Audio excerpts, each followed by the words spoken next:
আমার আসলে ভাইয়া যেটা হয় যে এটা সত্যি কথা যে আসলে আমরা এখন রিলস বলেন টিকটক বলেন এগুলোতে এত বেশি ইনভলভ হয়ে যাই যে কখন যে আসলে ঘন্টার পর ঘন্টা চলে যায় আমরা নিজেরাও টের পাই না। কিন্তু যেটা হয় যে মানুষজন যখন, আমি যেমন একটা সেক্টরে কাজ করছি, আমি এখানে আমি বলবো এটা আমার জব, আমার প্রফেশন। সো এখানে আমি যখন কাজ করছি তখন যেটা হয় আমার তো ওই টাইমটা আসলে নেই যে আমি সবসময় মোবাইলে থাকতে পারছি বা কিছু।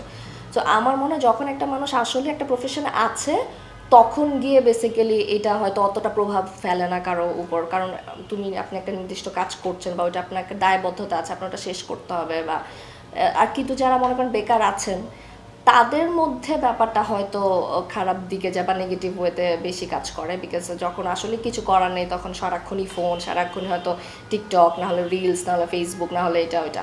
সো ওইটা আসলে খারাপ আমার মনে হয়। বাট প্রত্যেকটা জিনিসের তো ভালো খারাপ আছে। তো যারা বেকার, প্রত্যেকটা জিনিস আসলে নিজের পার্সোনালের চয়েস। তোমার আসলে নিজের বুঝতে হবে নিজে কোন দিকে যাচ্ছি, নিজে কোনটা ভালো হচ্ছে কোনটা খারাপ হচ্ছে। সো আমার যদি মনে হয় যে আমার এটাতে এত সময় দিয়ে আমার জন্য খারাপ হচ্ছে, সো এটা আমার নিজের বুঝে আসলে কন্ট্রোলে আনতে হবে।